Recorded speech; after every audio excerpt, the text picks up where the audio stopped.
Alex, I was looking at this plastic bracket I printed last night, and it occurred to me we've spent years treating 3D printers like high-tech hot glue guns that make trinkets for the dashboard. But things are changing. It's not just about making little green Yoda heads anymore. Speak for yourself. My desk is a graveyard of test prints that look like melted modern art. But I see where you're going. You're talking about that peak material in the news, right? Exactly, polyether ether ketone. It's a mouthful, but the stuff is basically the Terminator of polymers. I saw a report from All3DP Pro. This stuff can take heat that would turn a standard PLA roll into a puddle of goo before you could even reach for the fire extinguisher. We're talking aerospace grade. You could probably bolt a piece of this to an engine block and it wouldn't blink. Okay, but isn't peak notoriously finicky? I've heard you need a printer that basically doubles as a pizza oven just to get it to stick. Oh, it's a temperamental beast. It's like trying to 3D print with a stubborn mule. You need an enclosed chamber that stays hotter than a Georgia porch in July. But the heavy-duty shift is real. Look at this R3 printing crowd out of LA. They just dropped a $30,000 disruptor. 30 grand? Tiger, I could buy a very nice used truck or, I don't know, a lifetime supply of lumber for 30 grand. Who is that for? It's for the folks who are tired of being handcuffed by the big enterprise brands. It's liquid-cooled, open material. It's for the shop that wants to burn through high-performance resin without a corporate rep over their shoulder telling them which certified filament they're allowed to buy. It's a made-in-the-USA middle finger to restricted systems. I like the rebellious spirit. But for the rest of us, the ones who aren't trying to build satellites in our garages, Bamboo Lab is having those anniversary sales. The P2S and that H2C with the nozzle swapper, are those actually worth the hype, or is it just shiny object syndrome? I hate to admit it because I'm a tinkerer who likes to suffer, but those bamboo machines just work. They're like those fancy German coffee makers. You press a button and it delivers. If you're a DIYer looking to stop fixing your printer and start using it, that sale through July 15th is a rare chance to keep a few extra 20s in your pocket. Fair enough. Although, if we're talking about things that actually never break, we should probably talk about the guys who join metal for a living. I was looking at the American Welding Society's update for June. It seems like the ceiling in welding is a lot higher than people realize. Alex, it's a cathedral ceiling if you've got the right paperwork. Most people think welding is just getting dirty in a booth for 40 hours a week. But the AWS is pushing the inspector and engineer paths, the CWI and swing.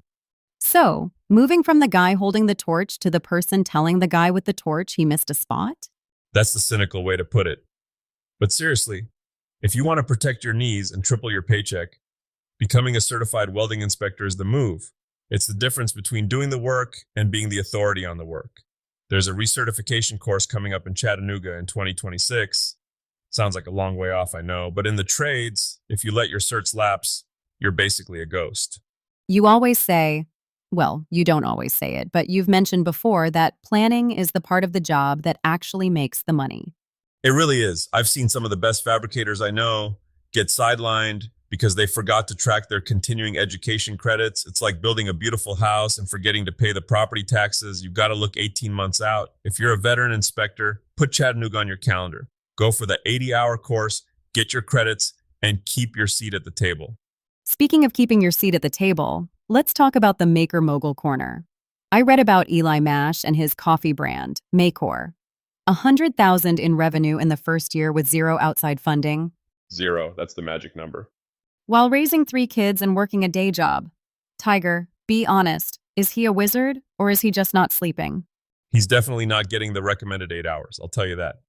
But what Eli did is the purest form of bootstrapping I've seen lately. He didn't try to sell coffee to everyone. He sold anti-inflammatory coffee to people who have specific health needs. He found a niche so thin you could shave with it, and he sat in it until it grew. It's that side hustle nation philosophy, right? Finding the gap between what people need and what the big corporations are too slow to provide. Right on the money. You don't need a venture capitalist in a silk suit to tell you your idea is good. You need a dirty garage, a clear plan, and the grit to reinvest every nickel back into the pot. Most people fail because they buy a boat the second they see a profit. Eli just kept brewing. It's about building a flywheel, not a flash in the pan. Let's bring it back to the workshop floor. I saw a DIY project recently involving a metal shed made of reclaimed materials. It looked rustic. Pinterest level rustic. Rustic is often code for, I didn't have a plan, and I'm hoping the rust looks intentional. But that specific project was a masterclass in scavenging. There's a deep, primal satisfaction in putting a roof over your tools that didn't cost you a dime at the big box store. But isn't there a danger there? I saw another viral video of a guy building a deck with zero structural support because he felt it was strong enough. My heart stops when I see those.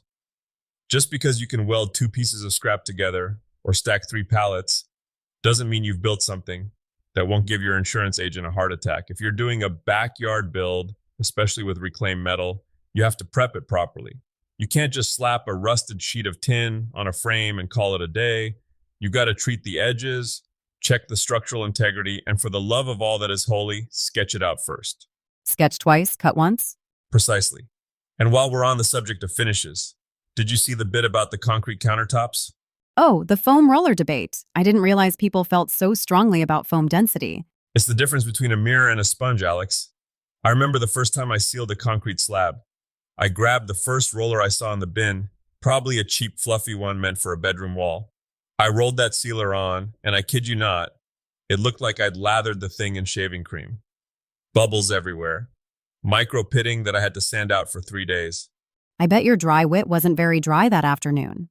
I was about as salty as a pretzel. The lesson, high-density foam rollers. They don't trap air. They lay that sealer down like a sheet of glass. It's a $5 tool that saves a $500 project. That's the kind of stuff they don't. Well, let's just say you usually have to mess it up yourself to appreciate the advice. So, what's the big takeaway for today? Between the $30,000 printers and the anti-inflammatory coffee, where do we land? I think it's about the level up, whether you're upgrading your shop to Print Peak or you're finally signing up for that AWS certification to turn your job into a career, or you're just choosing a better roller for your countertop. Excellence isn't an accident. It's a deliberate choice to stop settling for good enough and start chasing the pro version of whatever it is you do, And maybe checking your ego before you start a structural project with no drawings. especially that. If you're listening to this and you've been sitting on a project or a certification because it feels too big, take the first step. Research the course, buy the better roller, reinvest the first $50 you make. And if you want the blueprints for that reclaimed shed or the study guides for the welding certs, we've got all of that over at the TigerDen site. We sure do. Don't be afraid to get your hands dirty, but keep your head in the game. Stay scrappy, folks. Keep building. See you in the shop, Tiger.